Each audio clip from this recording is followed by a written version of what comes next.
Hi friends, Rupali पाककलेमध्ये तुमचं स्वागत आहे। मी रुपाली आज तुम्हाला करून दाखवणार आहे पाणीपुरी। तर आपण आता पाणीपुरीसाठी अगोदर चटणी बनवणार आहोत। चिंच गुळाची चटणी बनवायची। तर त्यासाठी मी बघू शकता तुम्ही, तर मी पाव किलो चिंच घेतलेली आहे।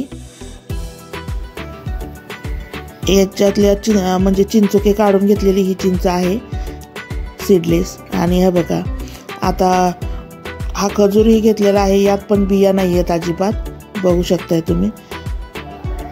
सीडलेस खजूर आहे, तोही आपण या डब्यामध्ये घालून शिजवून घेणार आहोत 3 ते 4 शिट्ट्या देऊन। तर त्यात आता मी पाणी घालून घेते। साधारण चिंच आणि खजूर आपली बुडेल इतपत पाणी घालायचं व्यवस्थित, बघू शकता तुम्ही। हा बघा, आता आपण हरभरे घेतलेले आहेत, रात्री भिजत घातले होते मी हे हरभरे। तर या हरभऱ्यामध्ये आता आपण चवीनुसार थोडंसं मीठ घालणार आहोत। हे बघा, बघू शकता, चवीनुसार मीठ आणि थोडीशी हळद घालायची आहे, पाव चमचा।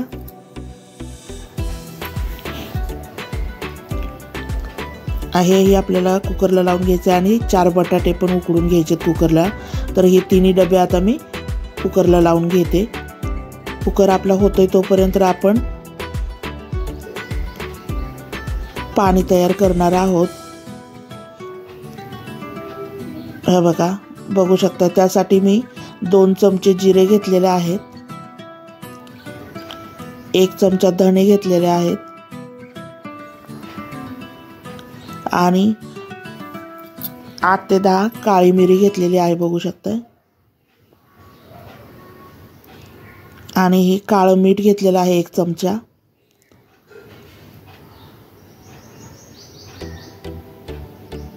आणि आमचूर पावडर घेतलेली आहे, बघू शकता, 1 चमचा। आता हे आपल्याला वाटून घ्यायचं आहे। आपल्याला हिरवं पाणी तयार करायचं आहे, त्यासाठी हे बघा 2 मुठी पुदिना घेतलाय, स्वच्छ धुवून निवडून। आणि थोडीशी कोथिंबीर घेतलेली आहे, 5 ते 6 हिरव्या मिरच्या घेतलेल्या आहेत, बघू शकता तुम्ही। आणि थोडंसं आलं घेतलेलं आहे। हे आपल्याला आता मिक्सरच्या भांड्यात घालून घ्यायचं आहे सर्व।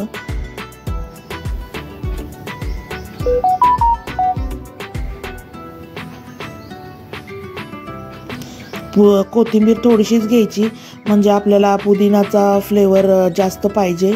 तर कोथिंबीर मुळे जर पुदिनाचा फ्लेवर कमी झाला तर ते चांगलं लागणार नाही। आणि आता हा बघा, अर्ध्या लिंबाचा रस घालून घेऊया आपण यामध्ये।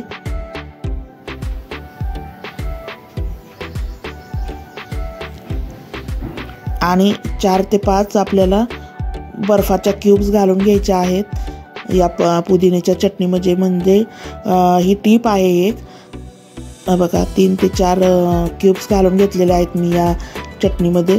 म्हणजे पाणी आपलं हिरवंगार राहतं तयार, त्याचा कलर चेंज होत नाही लिंबाच्या रसामुळे।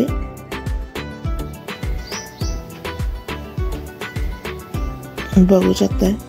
आणि बर्फाच्या क्यूब्समुळे पाण्याचा कलर हिरवागार तसाच राहतो, ते काळं पडत नाही पाणी। तर आपली हिरवं पाणी तयार आहे। आणि आपण आता ही पावडर करून घेतलेली होती मसाला, तो मसालाही आपण घालून घेऊया यामध्ये। हा पाणीपुरी मसाला तयार केला होता मी, विकत आणायची काहीच गरज नाही। या अशा पद्धतीने तुम्ही करून बघा, खूप आवडेल तुम्हाला। तर खूप छान लागतो हा मसाला घरच्या घरी बनवला तर आपलं पाणी आता ऑलमोस्ट रेडी आहे। आता आपण यामध्ये हे हिमालयन सॉल्ट आहे, हे मी कच्चं मीठ खायच्या वेळेस मी असं हिमालयन सॉल्ट घालते। जर तुम्हाला नसेल तुमच्याकडे तर साधं मीठ घातलं तरी काही हरकत नाही आहे। हा बघा, पाणी आपलं तयार झाले। आता आपण चाट मसाला करणार आहोत। हा मसाला कोणत्याही चाटसाठी आपण वापरू शकतो, तर असा करून तुम्ही स्टोअर करून ठेवला तरीही चालतं। तर हे मी 2 चमचे जिरे घेतलेले आहेत, भाजून घेतलेले आहेत जिरे। हे 2 चमचे धणे घेतलेले आहेत, तेही भाजून घेतलेले आहेत व्यवस्थित। आणि 1 चमचाभर मी काळी मिरी घेतलेली आहे, बघू शकताय तुम्ही, 1 चमचाभर घालायची साधारण। आणि हे काळं मीठ घेतलेलं आहे 1 चमचा, तेही यात घालून घेऊयात आपण. आणि ही आमचूर पावडर घेतलेली आहे, ती 2 चमचे घालून घेऊया आपण यामध्ये. आणि आता बारीक करून घेतलं, बघू शकताय. मस्त असा चाट मसाला घरच्या घरी तयार झालेला आहे, खूप छान लागतो. नक्की तुम्ही पण ट्राय करा, कोणत्याही चाटसाठी वापरू शकता. आपण हे काढून घेतलेलं आहे आता वाटीत एका. हे बघा, आपली खजूर आणि चिंच मस्त शिजलेले आहे, मऊसूत. 3 ते 4 शिट्ट्या द्यायच्या कुकरच्या. आणि या पुरणाच्या गाळणीतून आपल्याला हे सर्व काढून घ्यायचं आहे. म्हणजे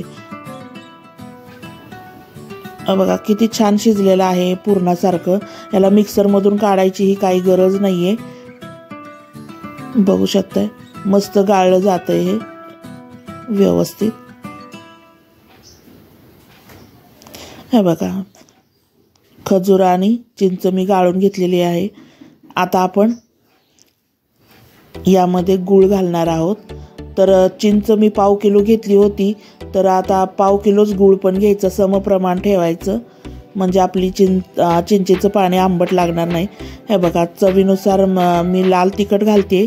हे मीडियम साईजचं लाल तिखट आहे, म्हणजे फार तिखटही नाही, फार सपक पण नाही. आणि 1 चमचा मीठ घातलं. आणि हे सुंठ पावडर आहे, ही 1 चमचा घालायची सुंठ पावडर. ढवळून घेऊन आपण आता हे सर्व मिश्रण गॅसवर शिजवून घेणार आहोत व्यवस्थित. हे बघा, बघू शकताय, हे बारीक गॅसवर मस्त असं गूळ वितळवून घ्यायचं.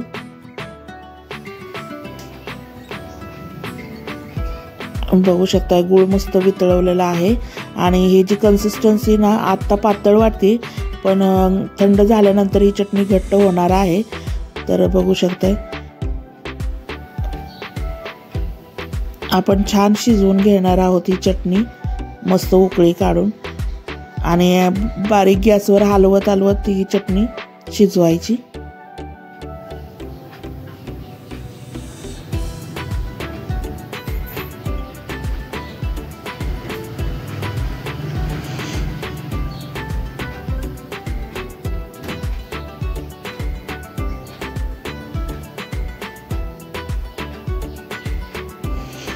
मस्त अशी शिजत आहे, बघू शकता किती छान रटरटली आहे आपली चटणी. मस्त मस्त शिजवून घ्यायची चटणी आपली, एकदम बारीक आचेवर शिजवायची, म्हणजे खाली लागत नाही. आणि खाली हलवत हलवत मंद आचेवर छान शिजवून घेतली चटणी. बघू शकताय किती सुंदर कलर आलेला आहे आपल्या चटणीला चिंच गुळाच्या, एकदम मस्त लागते ही चटणी. तर आपली चटणी तयार आहे आता. बघू शकताय, कलर पण किती छान आलेला आहे. तर आता आपण पाणीपुरी तयार करूयात. हा बघा, पाणीपुरीसाठी मी सगळं साहित्य घेतलेलं आहे. बघू शकताय, हा उकडलेला बटाटा आहे, बारीक चिरून घेतला. हरभरा आहेत शिजवलेले, नायलॉनची शेव आहे, चाट मसाला, कांदा, कोथिंबीर आणि हे हिरवं पाणी आणि चिंच गुळाची चटणी. तर आता आपण पाणीपुरी तयार करूयात. हे बघा, पाणीपुरी फोडून घेते मी थोडीशी. त्यात मी थोडेसे हरभरे आणि बटाटा घालून घेते. बघू शकताय, थोडासा कांदा कोथिंबीर घालून घेते. थोडासा चाट मसाला भुरभुरतो त्याच्यावर. थोडीशी शेव घालायची नायलॉनची आणि चिंचगुळेचं पाणी घालायचं आणि हिरवं पाणी घालायचं हे पुदिन्याचं. आपली पाणीपुरी खाण्यासाठी रेडी आहे. आणि अशाच मी सर्व पाणीपुरी भरून घेते. तर कसं वाटली माझी पाणीपुरीचा व्हिडिओ नक्की मला कमेंट करून सांगा. माझ्या व्हिडिओला लाईक करा, शेअर करा, माझ्या चॅनलला सबस्क्राईब करा रुपाली पाककलेला आणि बेल आयकॉनही दाबा, म्हणजे असेच नवनवीन रेसिपीचे नोटिफिकेशन तुम्हाला मिळेल आणि मला प्रेरणा मिळेल नवनवीन रेसिपी बनवण्यासाठी. या पाणीपुरी खायला. हे बघा, थोडीशी शेव भुरभुरून पाणीपुरी आपली खाण्यासाठी तयार आहे. तुम्ही पण नक्की ट्राय करा. हा व्हिडिओ बघितल्याबद्दल खूप खूप थँक्यू.